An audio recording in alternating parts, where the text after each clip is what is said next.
मैं हकीम साहब तुहाडे बड़ा इंपॉर्टेंट सवाल है लोग पुछते हैं कि सहरी दे विच असी की खाइए कि सारा दिन सानू भुख ना लगे तो प्यास भी ना लगे, तुसीं इस बारे की कहोगे?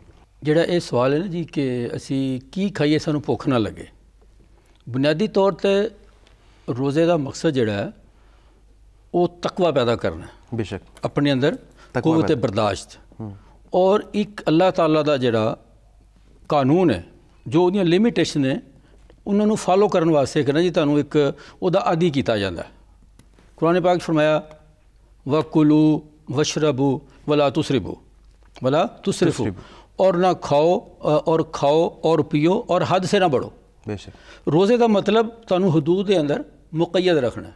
बेशक अच्छा जदों असी ये गल करांगे कि जी सानू भुख ना लगे प्यास ना लगे तो दसो कि फिर सानू रोज़े के फलसफे का फायदा की होएगा? मेरा ख्याल है काफ़ी हद तक लोगों को समझना चाहिए कि रोज़े का असल मकसद की है। रोज़े का फलसफा ये कि तुहानू ये पता लगे कि प्यास दे विच की हुंदा, तुहाडे जिस्म एक गरीब आदमी जिहड़ा दूसरे वास्ते एक एहसास हमदर्दी भी है ना जी, दूसरे वास्ते जी तुहाडी तवाज़ो है, दूसरे वास्ते ईसार है, कुर्बानी है कि अगर खा के तुहाडे एहसासात की ने तो भुख च तुहाडे एहसासात की ने, वो लोग जिन्होंने दो टाइम की रोटी मुयसर नहीं है, जिहड़े लोग मतलब है कि इस चीज़ के अहल नहीं, गरीब ने, गुरबा ने, मसाकीन ने, बेसिकली तो उन्हों की मुहब्बत और उन्होंने ईसार का एक जज्बा पैदा करना भी रोज़े का मकसद है। अगर असी भुख ही मार दी या प्यास ही मार दी तो साढ़े इधरों रोज़े की फिलासफी तो खत्म हो जाएगी। लिहाजा मैं समझना कि ये सोच ही गलत है। सानू बुनियादी तौर पर रोज़े रखने का मकसद है जिस डॉक्टर साहब ने फरमाया, तुसीं भी फरमाया कि रोज़ा ज़कात है। ज़कात का मतलब जिस तरह माल नूं पाक कर दी ज़कात, इस तरह जिस्म जिहड़ा है वो सानू मुख्तलिफ अलाइशां तो हसद है, बुग़ज़, कीना, हवस परस्ती, नफस परस्ती, इन्हां चीज़ों तो असीं पाक होना है। और उदों पाक होना है क्योंकि भुख जिहड़ी है वो उदों ही तुहानू बर्दाश्त होगी जदों तुसीं नफ्स की नफ़ी करोगे, नफ्स के हुक्म की ताबेदारी नहीं करोगे, और ये पाकीज़गी तुहानू उदों ही आएगी।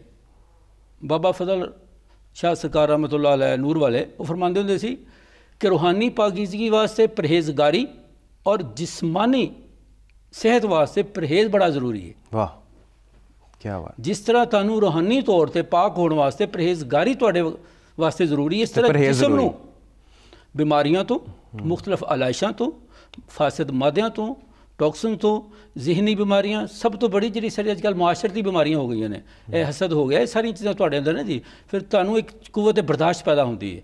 दूसरे नूं देख के जो तुसीं खुद कर रहे हो तुहानू वो दूसरे वास्ते वो पसंदीदगी पैदा होती है। जिस वक्त तक साढ़े अंदर भुख और प्यास की शिद्दत पैदा नहीं होएगी सानू वो मुआशरे दे जिहड़ियां कमियां ने या कुताहियां ने उन्होंने एहसास किस तरह होएगा? बिल्कुल मैं समझना कि ये अगर रोज़ा रख के भी तुसीं अगर यह सबील पैदा करनी है कि सानू भुख ना लगे प्यास ना लगे तो नहीं, फलसफे बड़ा ज़बरदस्त फलसफा जड़ा ना सानू साड़ी नॉलेज इजाफा भी किया।